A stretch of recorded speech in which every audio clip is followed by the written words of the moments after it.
um delator que já mudou sua versão 8 vezes, que teve a sua mãe, o seu pai, a sua esposa e filhas ameaçadas de prisão caso ele não falasse exatamente o que o grande imperador do Brasil quisesse que ele falasse. Nós estamos vendo vários membros dessa casa sendo ameaçados com inquéritos, caso eles não votem exatamente como o STF quer. Nós vemos constantemente ameaças, intimidações, recados. É uma várzea, né, presidente? Cada coisa que a gente tem que ouvir, mas é melhor que ser surdo. Agora, é muita hipocrisia a gente ver a direita e a Faria Lima, que ficam atacando o presidente Lula falando em corte de gastos. Mas aprovaram e defendem isenção fiscal para bilionários do agronegócio. Não é o pequeno produtor, não, são os grandes. Pequeno não tem isenção. Para grandes corporações, são 615 bilhões de reais em isenção fiscal para os grandes. Mais que o dobro do Bolsa Família, do BPC e do Farmácia Popular somados. Isso eles defendem, porque eles querem cortar no lombo do povo. Querem cortar no SUS, na educação pública. Pergunto para eles se topam cortar em emenda parlamentar. Não topam. Pergunto para eles se topam cortar supersalários. Não topam. Isso eles não topam. Aí o presidente Lula vem e propõe aumento do IOF. Povo não paga IOF, quem paga são os grandes. Eles querem derrubar.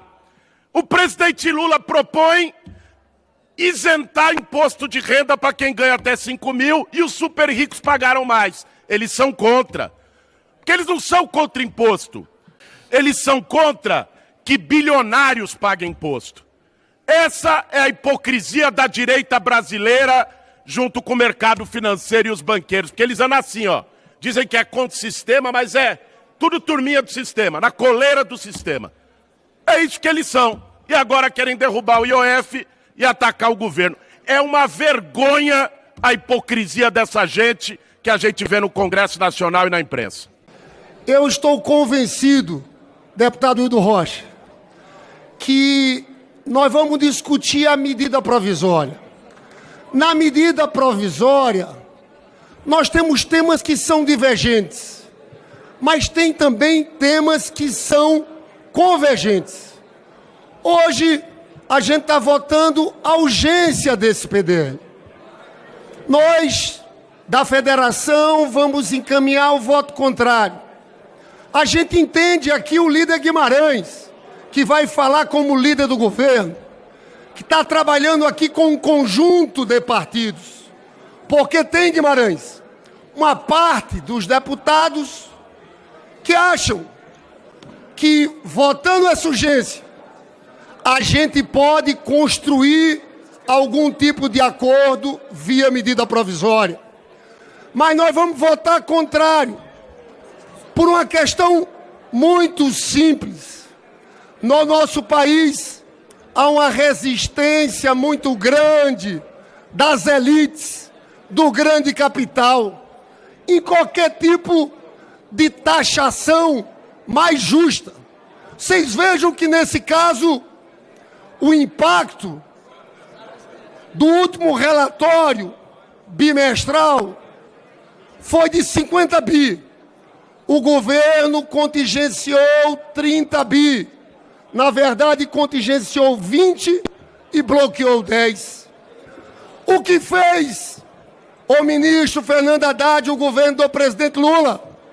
Não é justo contingenciar os 50 bi. Nós temos que ter medidas também para o andar de cima. Esse decreto do IOF surge dentro desse espírito, senhores. Não tinha cobrança do IOF para a pessoa física. Eu pergunto aos senhores, onde é que o trabalhador na ponta sofre com esse aumento do IOF? Não sofre, senhores.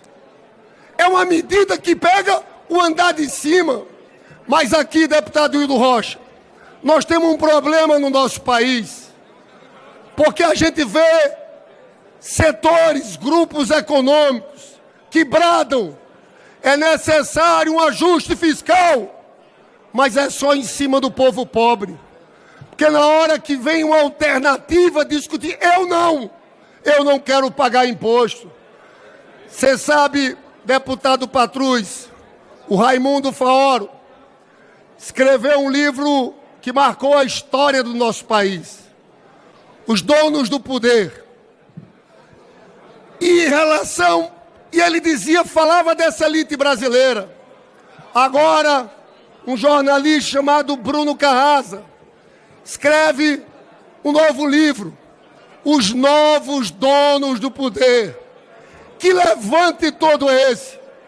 É porque agora ninguém quer contribuir. Os bancos que estão na medida provisória, senhores, existe uma coisa que é juros sobre capital próprio. Os grandes bancos acham uma forma de ter isenção no seu ganho de renda.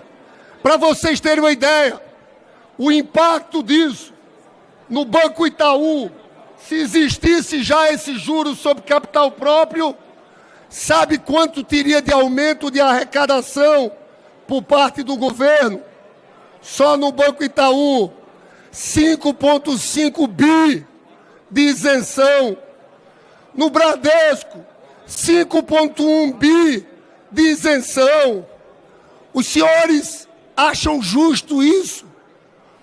Então, o debate que vai ser colocado à frente é sobre quem paga a conta. Eu quero que todos saibam, se esse decreto do IOF, que derruba o IOF, for votado, a gente tem que, no outro dia, fazer um contingenciamento de mais de 12 bilhões. Então, quero dizer aqui, presidente, que a nossa bancada vai votar contra essa urgência. Mas a nossa bancada tem muita confiança de que esse plenário não vai votar o mérito do projeto. Porque votar o mérito do projeto tem consequências. Contingenciamento, corte de programas sociais, corte de programas dos mais pobres. E eu tenho convicção de que a gente pode avançar. Vocês vejam, deputado Rogério, a medida provisória. O que é que o governo propõe? Taxação de bets, aumentar de 12% para 18%. Juros sobre capital próprio para os bancos. É um projeto importantíssimo. Corte linear de desonerações. Alguns podem dizer, isso é difícil de ser aprovado. Claro que é difícil de ser aprovado, mas eu tenho muita esperança que a gente vai conseguir mobilizar uma parcela importante da sociedade brasileira, convencer de que não é justo, de que só os trabalhadores paguem a conta da crise. Eu vi a proposta do PP, deputado Ivan Valente discute muito o projeto da isenção do imposto de renda. Deputada Jandira, sabe qual é o projeto? Quando o ministro Haddad apresentou o projeto, o PP fez uma proposta alternativa. Sabe o que é que eles propõem? Juros sobre capital próprio. Olha que interessante. Isso mostra que nós vamos ter divergência. Mas está na proposta do PP, juros sobre capital próprio. Está na proposta do PP aumentar a contribuição social do lucro líquido dos grandes bancos. Eu digo mais, houve um carnaval em cima dessa questão da LCA. Você sabe que na proposta do PP também tem um ponto, corte linear de 2,5% de todos os benefícios tributários. Eu fui olhar os benefícios tributários. Está lá, Zaratina, LCA, LCI. Eu acho que a proposta do PT pode ter inspirado o ministro Fernando Haddad a mexer naquilo. Porque no caso do LCA e LCI, nós estamos falando, sabe de quanto, pessoal? 41 bi de isenções. E qual é a justiça disso? Uma professora da rede municipal de Recife, Túlio, paga 27,5%. Como é que uma pessoa que tem um título de LCA, que às vezes ganha 200 mil reais de renda, paga zero? É injustificável. Eu encerro dizendo que nós sabemos o placar hoje aqui. A gente optou por registrar o nosso voto contra.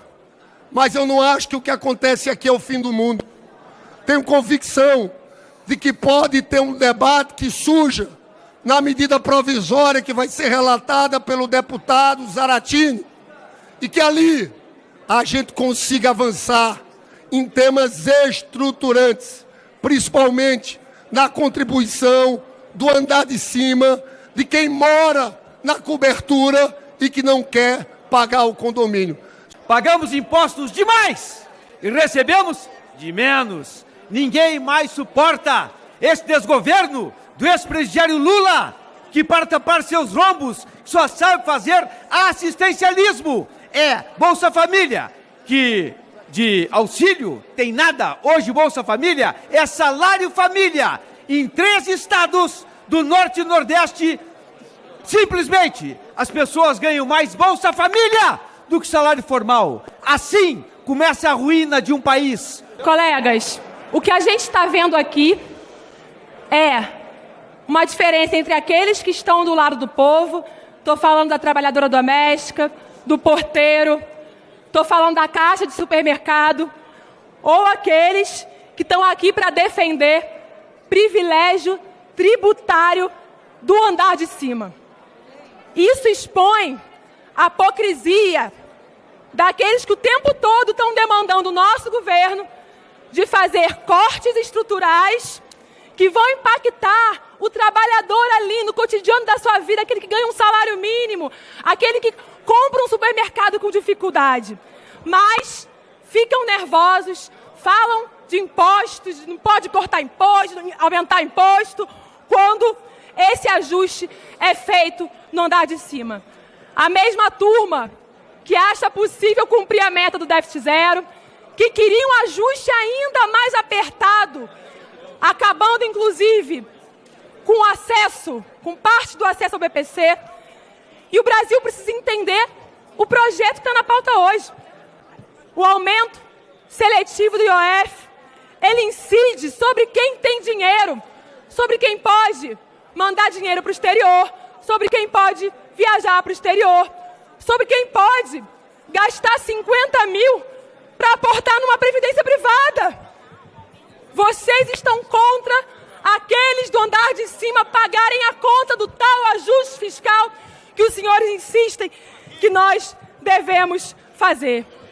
E é bom lembrar que mais uma vez a hipocrisia está colocada, porque durante o governo Bolsonaro, as alíquotas do IOF eram muito maiores do que o governo Lula está propondo, colegas. E eu não vi ninguém se incomodando. Não vi ninguém se incomodando. Quando o governo Lula aumenta o IOF para evitar cortes nas áreas sociais, os senhores ficam nervosos, os senhores se incomodam. Afinal, esse corte está vindo de setores que financiam, inclusive, muito dos senhores. E mesmo quando o governo, olhando o cenário de uma política fiscalista, apresenta alternativas, os senhores que estão reclamando do aumento do IOF, que vai cortar dos de cima, também reclamam.